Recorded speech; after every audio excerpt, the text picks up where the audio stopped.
ফেসবুকে একটা reels upload করেছিলাম এবং সেখান থেকে জানতে চেয়েছিলাম যে কোন বইটা আগে রিভিউ করা যায়, কয়টা বই দেখিয়ে বলেছিলাম। তো সেইখানে আপনারা বলেছিলেন যাতে তাহার বাড়ি অন্য কোথাও এই বইটা সবার আগে রিভিউ করি।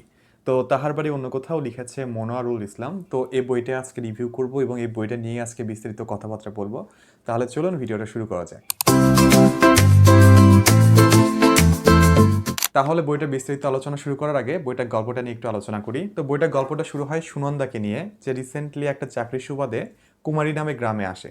তো সেখানে এসে সে এমন একটা বাড়িতে ওঠে যে বাড়িতে কেউ থাকতো না। মানে এক ধরনের পরিত্যক্ত বাড়ি বলা চলে, কিন্তু ওটা অনেক যত্নের ছিল যদিও।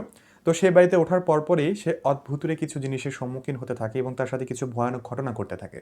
তো এভাবে গল্পের ফ্লোটা শুরু হলে সেখান থেকে ফ্ল্যাশব্যাক করে 1885 সালের একটা টাইম লাইনে গল্পটা চলে যায়।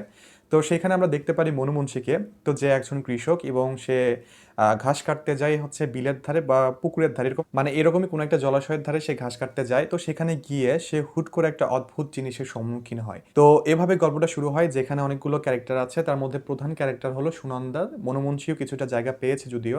এবং তারপরে সবচেয়ে বড় অংশ জুড়ে যে আছে সে হলো জমিদার অনুপম রায়। তো জমিদার অনুপম রায় তার একটা ঘটনা এবং তার জমিদারিত্বের একটা কথা সেই 1885 সালের প্রেক্ষাপটে, যেখানে অদ্ভুতরে অনেক কিছুই ঘটতে থাকে। তো এরকমই গল্পটা নিয়েই একটা ধাঁধার মধ্যে পড়ে যায় এবং যেখান থেকে একের পর এক গল্প এবং একের পর এক কাহিনী উঠে আসতে থাকে। তো গল্পটা এভাবে শুরু হয়, তার ফ্লোটা মেনটেন করে এগোতে থাকে। তারপরে কি হয় সেটা আমি বলবো না, কারণ এটা হচ্ছে গল্পের স্পয়লার, আমি যেটা কখনোই আমার ভিডিওতে বলি না।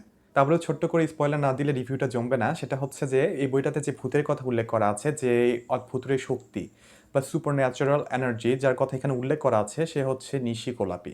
তো এরা হয় কি, এরা হাজার হাজার বছর পর পর মানে কোনো এক কুমারী নারীর গর্ভে চলে আসে এবং সেখান থেকে তারা মানে জন্ম নেয় এবং জন্ম নেওয়ার পরপরই মানে পৃথিবীতে একটা বিশৃঙ্খলা তৈরি করার চেষ্টা করে। তো তারই প্রেক্ষিতে এরকম একটা লাভ ক্রাফটিং টাইপের ঘটনা নিয়েই এই গল্পটা শুরু হয় এবং তারপরে এই ঘটনাগুলো অদ্ভুতভাবে ঘটতে থাকে, যেটা মানে একটু ছমছমে ভাব থাকে এবং তারপরে মনে হয় যে গল্পটা পড়ার সময় নিজের পেছনে একটা ভয় তাড়না করে। এটা সত্য, কিন্তু এরপরেও কিন্তু আর অনেকগুলো বিষয় আছে যেগুলো আমি পর্যালোচনা করব।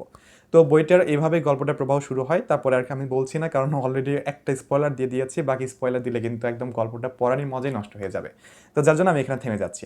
তো এখন কথা হলো যে বইটা আমার কাছে কেমন লেগেছে এবং বইটার আনুষঙ্গিক দিক কীরকম। তো প্রথম দিকে আমি যখন বইটা শুরু করার পর সুনন্দার যে গল্পগুলো আমি পড়ছিলাম ঘটনাক্রমে, তো সেই গল্পগুলো পড়ার পরে বেশ ভালোই লাগছিল, কারণ কুমারী গ্রামের একটা সুন্দর বর্ণনা এখানে এত সুন্দর করে দেওয়া আছে, যেটা মাইন্ড ব্লোয়িং, আমার কাছে ভালো লেগেছে। কিন্তু তারপরে ফ্ল্যাশব্যাক করে যখন 1885 সালের একটা ঘটনাতে এটা চলে যায়, মানে পুরো গল্পটা চলে যায়, কারণ পুরো গল্পটা হচ্ছে বর্তমান এবং অতীতের হচ্ছে ভিত্তিতে। তো বর্তমানে যে ঘটনাটা আপনার পড়বেন সেটা হচ্ছে সুনন্দার কাহিনী, এবং অতীতে যে ঘটনাগুলো পড়বেন সেগুলো হচ্ছে মনু মুন্সি, তারপরে অনুপম রায় এবং তাদের আরও কিছু প্রজা আছে বা আরও কিছু ক্যারেক্টার আছে, সেগুলোর প্রেক্ষিতে পড়বেন।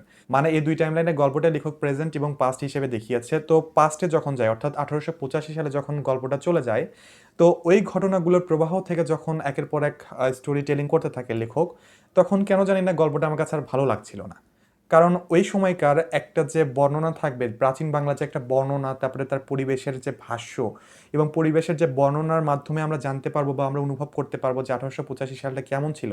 তো ওই জিনিসটার কাছে আমি একটু কম ফিলিংস পাচ্ছিলাম এবং আমার কাছে মনে হচ্ছিল যে লেখক পুরনো বর্ণনাটা ঠিকভাবে দিতে পারছিল না। তো এখানে আমি এই কোশ্চেনটা লেখককে করেছিলাম একটা কমেন্টে, যে 1885 সালে যে বর্ণনাটা আছে সেখানে ঠিক এরকম এরকম ফিলিংস হচ্ছে, আমি মানে পরিবেশে কোনো ভাইব পাচ্ছি না। তারপরে সেই সালের যে একটা ভাইব থাকবে, মানে মানুষদের বা বাঙালি জীবনযাত্রা কেমন হবে, তো সেটা পাচ্ছিলাম না, আমার কাছে একটু আধুনিক মনে হচ্ছিল। তো সেখানে লেখক আমাকে বলে যে তিনি স্টোরি টেলিংটাকে বেশি ফোকাস করেছেন, ঘটনা প্রবাহ বা যে সময়ের যে ব্যাখ্যা আছে সেগুলোকে তিনি খুব ভালোভাবে আর কি ফোকাস করেননি। এটা লেখক আমাকে হচ্ছে সরাসরি বলেছিল, আমি এটা স্ক্রিনে দিয়ে দিচ্ছি, আপনারা দেখে নেবেন। কিন্তু এখানে আমার একটা দ্বিমত আছে, সেটা হচ্ছে বইটার অধিকাংশ জায়গা জুড়েই অতীতের বর্ণনা আছে। তো সেই ক্ষেত্রে অতীতকালটা কেমন হবে এবং অতীতকালে যে হচ্ছে ভাইবটা আছে সেটা যখন আপনারা পড়বেন, আমার মনে হয় না যে আপনারাও এটা খুব ভালোভাবে এনজয় করতে পারবেন। কারণ প্রাচীন বাংলার গল্পটা আমরা যেভাবে জানি বা আমরা প্রাচীন বাংলাকে যেভাবে চিনি, তো সেখানকার ভাইবের সাথে এই বইটার ম্যাজেস একদমই যাচ্ছিল না, এবং যেখানে বারবার আমার শুধু ডাউন ফিল হচ্ছিল এবং আমি গল্পের সাথে আর কি নিজেকে মানিয়ে নিতে পারছিলাম না। তো ওই জায়গাটা আমার কাছে একটু ডাউন মনে হয়েছে। এরপরে ঘটনার প্রবাহটা চলতে থাকে, একের পর এক রহস্য উন্মোচন হতে থাকে। কিন্তু এখানে আর একটা কথা আছে যে যেহেতু বইটা একটা ভূতের গল্প, তো সেই ক্ষেত্রে এটার ভয় কেমন হবে। তো লেখক এটা যদিও বলেছেন যে গল্পটা নাকি ভূতের না, ভয়ের। তো সেই ক্ষেত্রে আমি বলবো যে আসলে এখানে ভয়ের মাত্রাটা যদি আপনারা সেই অতিমাত্রায় অনুভব করতে চান তাহলে হয়তো বা পাবেন না আমার মতো। কারণ বইটা আমি একদম নিশিরাতে পড়ে দেখেছি, আমি একদম গা ছমছমে পরিবেশ করে পড়ে দেখেছি, তারপরেও আমার কাছে তেমন একটা ভয়ের মনে হয়নি। আমার কাছে জাস্ট একটা অর্ডিনারি গল্প মনে হয়েছে, কারণ লেখক হয়তো বা সে ভয়টা খুব ভালোভাবে প্রেজেন্ট করতে পারেনি। তো আমি অনেকভাবে চেষ্টা করেছি নিজেকে ভয় পাওয়ানোর জন্য, কিন্তু কোনোই কাজ হয়নি। আমি মানে গল্পটার একটা মিডিয়াম ফিলিংস পেয়েছি, কিন্তু হাই লেভেলের যদি কোনো একটা ভয়ঙ্কর ফিলিংস যদি নিজের মধ্যে নিয়ে আসতে চান সেটা পাবেন না। ঠিক এরকম আরও কয়েকটা জায়গা আছে যেখানে আমার বরাবরই একটু ডাউন ফিল হয়েছে। আমার ওখানে মনে হচ্ছিল যে লেখক যদি আরও কিছু অ্যাড করতেন এখানে, বা আরও যদি রোমাঞ্চকরভাবে গল্পটাকে উপস্থাপন করতে পারতেন, তাহলে গল্পটা ভয় এবং ভূতের দুটোই হতে পারতো। এবং মানুষজন যখন পড়বে, মানে পাঠকরা যখন বইটা পড়বে, তখন তারা একটা ভয় নিয়ে বইটা শেষ করবে বা গা ছমছমে ভাব নিয়ে শেষ করবে। তো সেদিক থেকে গল্পের মেজাজের সাথে বা নিজের একটা ভাইব আপনারা ম্যাচ করাতে পারবেন কিনা জানি না, কারণ আমি পারিনি।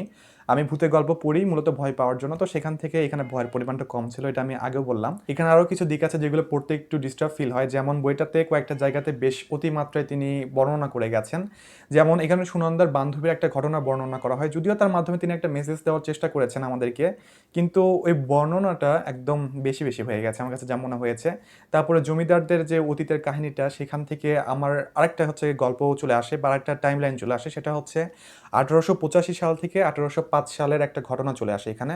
তো ওই জায়গাটাতেও কেন জানি না আমার মনে হচ্ছিল যে তিনি টাইম ব্যালেন্স বা ঘটনা ব্যালেন্সটা ঠিকভাবে করতে পারছেন না, এবং শেষের দিকে গিয়ে তিনি যে টুইস্টটা দেওয়ার চেষ্টা করেছিলেন আমাদেরকে, সেই টুইস্টটা আর একটু জমতে পারতো, কারণ শেষের টুইস্টটা আমার কাছে খুব একটা জমেনি। আমার কাছে পার্সোনালি মনে হয়েছে যে এই জিনিসটা পড়ার পর আমি একটু ডাউন ফিল করছি। কিন্তু বইটার আমার একটা জিনিসই ভালো লেগেছে, সেটা হচ্ছে লেখকের লেখন শৈলী এবং তারপরে তার স্টোরি টেলিংয়ের ধরনটা। তিনি বর্তমানে যেভাবে স্টোরি টেলিং করেছেন, এটা মানে চমৎকার, আমার একদম মাইন্ড ব্লোয়িং মনে হয়েছে। বিশেষ করে আমার বারবার মনে হচ্ছিল যে আমি কুমারী গ্রামে চলে যাব এবং সুনন্দাকে কিক আউট মেরে আমি ওই বাড়িতে থাকতে শুরু করব, কারণ ওই বাড়িটার একটা যে ভয়ঙ্কর বর্ণনা তিনি দিয়েছেন সেটা মানে একদমই গা ছমছমে একটা বিষয় ছিল।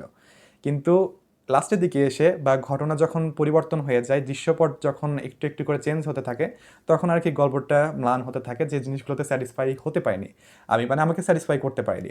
তো যাই হোক, এরকম একটা মোটামুটি মানে ফিলিংস নিয়ে বইটা শেষ করেছি। বইটা ভূতের হলেও বা ভয়ের হলেও আমি খুব একটা ভয় পাইনি। আপনারা কেমন এনজয় করবেন এটা আমি জানি না, তবে সেই ক্ষেত্রে বইটা আমার কাছে একটু কম মজাদার মনে হয়েছে। আমি আরেকটু স্পাইসি কিছু চাচ্ছিলাম বইটা থেকে, কিন্তু সেটা পাচ্ছিলাম না। লেখকের লেখার ধরন থেকে আমি সেই স্পাইসি কিছুটা একটু একটু করে প্রত্যাশা করছিলাম, কিন্তু পাইনি। তো যাই হোক, বইটা আমি কাউকে রিকমেন্ড করবো না। আপনাদের রিভিউ দেখে যদি মনে হয় যে বইটা আপনারা পড়বেন, তাহলে পড়তে পারেন। তবে কিছু কিছু জায়গাতে এনজয় করতে পারেন, আবার নাও করতে পারেন। আমি দুটো দিকে তুলে ধরার চেষ্টা করেছি, এখন আপনারা ডিসাইড করবেন যে আপনারা বইটা পড়বেন কি পড়বেন না, এটা আপনাদের ব্যাপার। তো যাই হোক, আজকে রিভিউটা এই পর্যন্তই। আশা করি পরবর্তীতে নতুন কোনো ভিডিওতে দেখা হবে, সে পর্যন্ত অপেক্ষা করবেন। এবং যাওয়ার আগে বলতে চাই, বুকিশ টেলস বাই পল্লবের ইউটিউব চ্যানেল এবং ফেসবুক পেজ সাবস্ক্রাইব অথবা ফলো করতে ভুলবেন না। ধন্যবাদ সবাইকে, দেখা হবে নতুন কোনো ভিডিওতে।